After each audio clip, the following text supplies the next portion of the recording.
For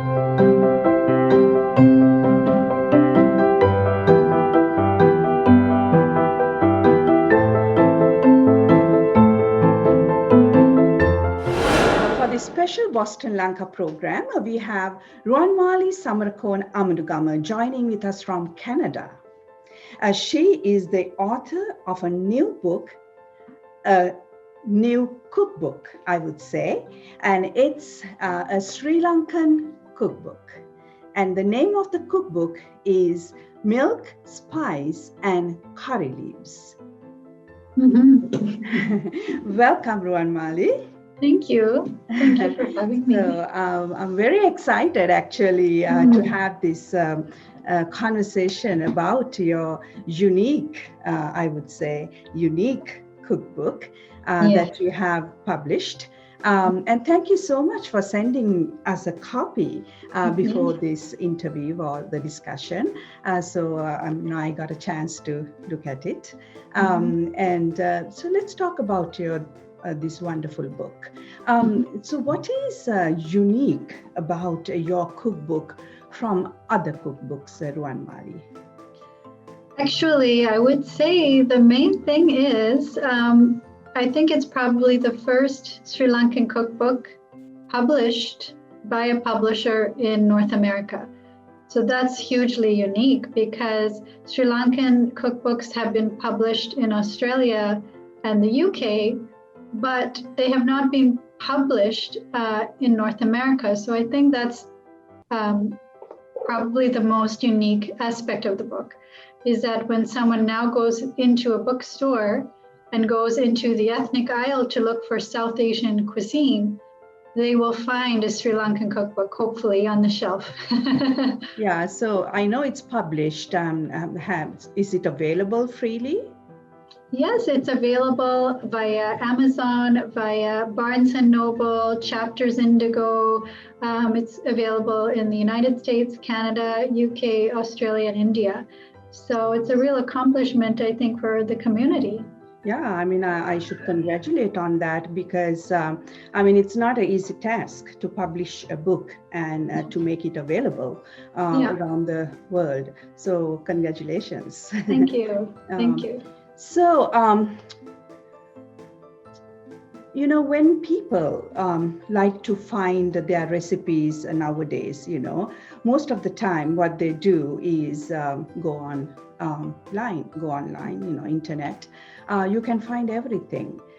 So what really made you or, decided what made you to publish a book in print form?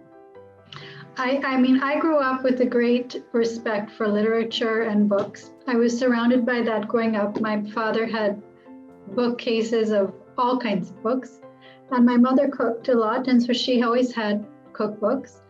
And for me, yes, I go to the internet if I want to quickly find a recipe or find how to do something quickly, and that's great. You can go to the internet for that.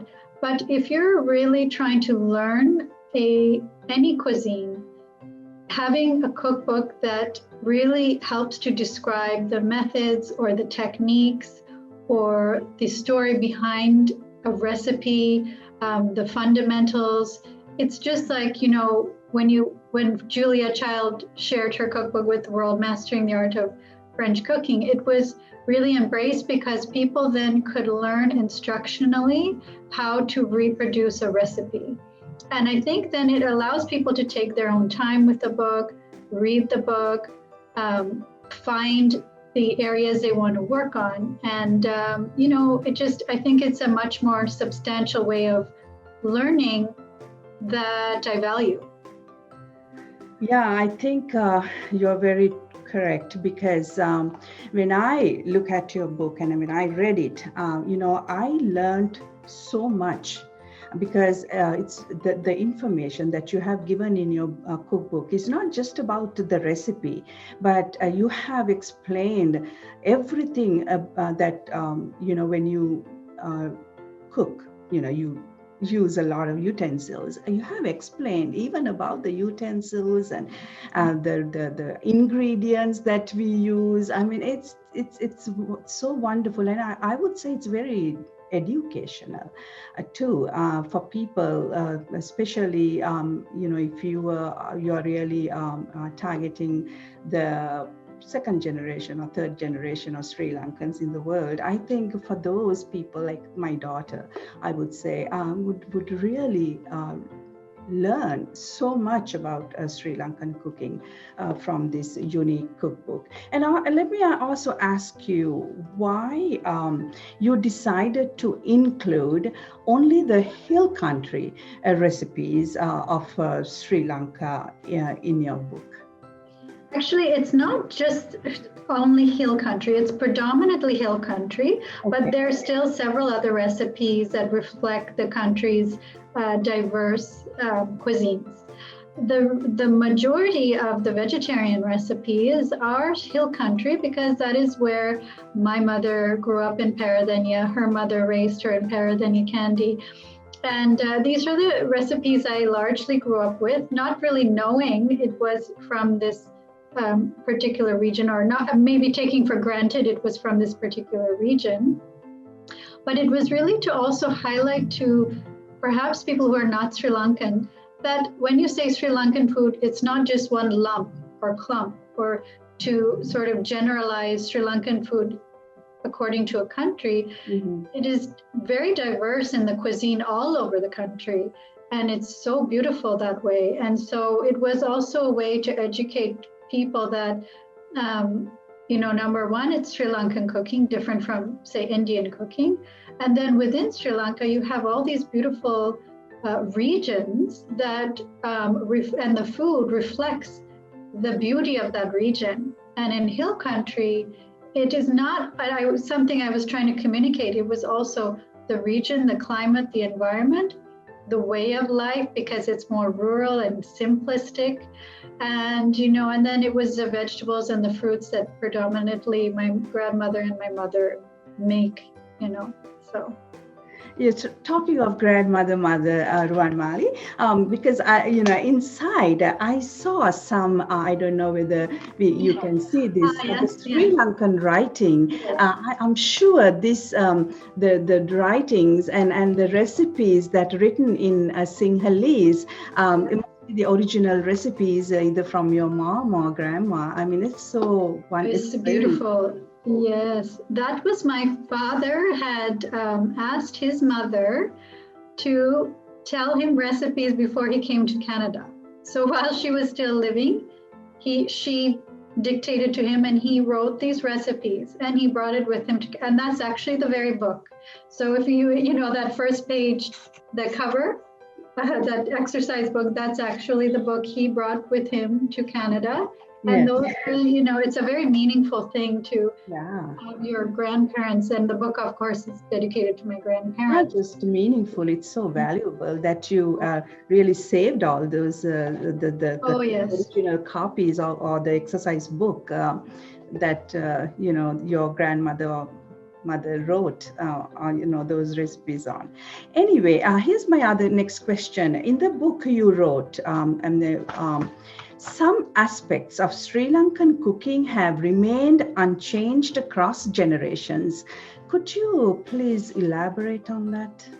I think, some things are like, Sri Lankans often refer to their diet as the rice and curry diet.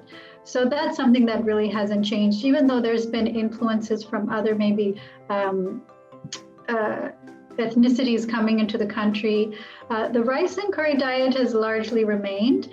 So we like to eat our rice with various curries around that main grain. So I refer to it as the main grain, and then, complemented by a variety of curries. And I would say in the hill country, and hopefully in some of the other regions, we still value slow cooking. Like, if you're going to make a jackfruit curry, it's slow cooked. So some of those methods and the techniques that the book gets into, those things I think have remained. And I would hope that with the book that we can continue that and encourage, second and third generations to try it, have a hand at trying those methods. We're so busied in our life that we want to do things quickly. We want to get things done fast make the meals quickly for our children. But there's so much more benefit to doing things another way. And I think some of those are the qualities I wanted to express in the book. Yeah, I think you have done it very well. Also, as you know, personally, I love to cook too. But I'm from the other part of the country, from Moratuwa, the Colombo side. So when I was looking at these recipes in your book, there's so much to learn, and the differences between the cooking, the method of cooking, everything is very educational. And if I ask you, do you have any favorite recipe that in this book, one recipe or recipes that you like to share with us? I remember going to my uncle and aunt's house in Colombo and being a young girl and having beetroot curry for the first time, and having beetroot curry at my Atama's house. And I suppose because I really enjoyed the sweetness and the color, as a child, I immediately took to it. It still remains to be one of my favorites. It's sweet, it's nourishing, it tastes lovely with so many other curries. And I would say that's my favorite. But I also do like kaju curry, quite a bit, annasi. It's I really love those ones. I love, when you eat a dish and it's you get the texture in a bite, you can get texture and flavor and creaminess. I love that about Sri Lankan cooking. Is there any favorite recipes that you have written? What's your favorite recipe in your book? My book? Yeah. I would say the beetroot, and I would also say the chicken curry. The chicken curry is such a comforting dish for me. And the secret for the chicken curry, I really worked on that recipe and developing that recipe so somebody could get it. And that comes from the roasted curry powder and from the method. So if you really follow the method and you use the curry powder, you'll get that recipe. Good. So who really inspired you to cook, actually, and not even to come up with a cookbook, but who inspired you to cook it's the Sri Lankan dishes? My mother. I think it's always our mothers, isn't it, who make food more than food for us. It nourishes your soul, it nourishes your mind. They always have stories along with the food and the recipes. For some reason, my mom always had so many stories with the food. And so I didn't just eat something and like the flavor. It was a nostalgic experience for me. My mother, absolutely. And she knew how to use food to bring people together and to make people a part of our home. So it wasn't just come for dinner, eat, go. It was come, relax, eat, stay late, go when you like. Conversation, right? That time. So you talk about the food too, right? How you made the food. So that probably inspired you to write a cookbook, I guess. Yes, absolutely. I watched my mother at a very young age. I spent a lot of time with her in the kitchen. Like all mothers, so Sri Lankan cooks, mothers, they don't use measurements. She never used a measurement, which is very contrary to Western cooking, which is so precise in measuring. So I had to really observe Amma when she was taking a spoon of this or a spoon of that. How much was she using? And I really observed how she cut things. It always almost became osmosis as I watched her slice or cut, or the way she did something was very important. So she inspired that appreciation. Okay. So would you also like to share about your family with our viewers? My father was also a huge influence because his father had many, plantations and estates in Sri Lanka, which helped me to learn about ingredients. He had a great appreciation for the food itself, about rice, coconut, fruits. And we would walk into grocery stores and my father would take a papaya and say, oh, my father grew one this big, and it really helps you to realize that maybe the foods that we're getting here has come here a long way. And when we would go to Sri Lanka and try the same recipes or the same dishes, I got a very different experience with that dish and then, the dish I had at home. So my father really inspired that in me. And, my sister loved to eat as well. She's less of a cook. So I thought, if I don't write these things down, then we wouldn't have it for our children. So I think, we all love food, but somebody has to want to document it. Very good. And also, looking at your book, I have seen so many cookbooks, published in America and other countries. I think whoever done this book, the designing and the colors and everything, and the pictures inside is so good quality, and it's done very, very well. So I would encourage anyone who is into cooking to learn different type of cooking, like those who live in the southern part of Sri Lanka. You can learn so much about hill country cooking from this book. So I encourage people to purchase this book. And may I ask you, Ruwanamali, if anyone wants to buy this book, how can they do that?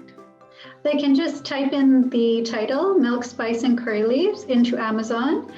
They can go to the Barnes & Noble or the Chapters Indigo if they happen to be in Canada, and just order it from their local bookstore or independent bookstore. It's widely available. It's as easy as going to Amazon or walking into your local bookstore. It's a great book, and I am, as a Sri Lankan, I'm so proud of you, Ruwanamali, for doing a book like this, because nowadays we don't see books like this. So thank you so much for doing this, and I wish you all the very best. Getting this book to the Sri Lankans' hands, and I hope they will buy this book and learn so much about Sri Lankan cooking. So congratulations again, and wish you all the best. And I hope you can just don't stop writing just one book. Maybe you can do another edition or another book, and keep on doing the good work. Keep up the good work, and wish you all the best. Thank you. Thanks for the interview. And I really share the accomplishment with the Sri Lankan community. It's a shared accomplishment. So thank you. And I will keep on cooking. And I will come up with something else. Yeah. Thank you. Thank you. Yeah.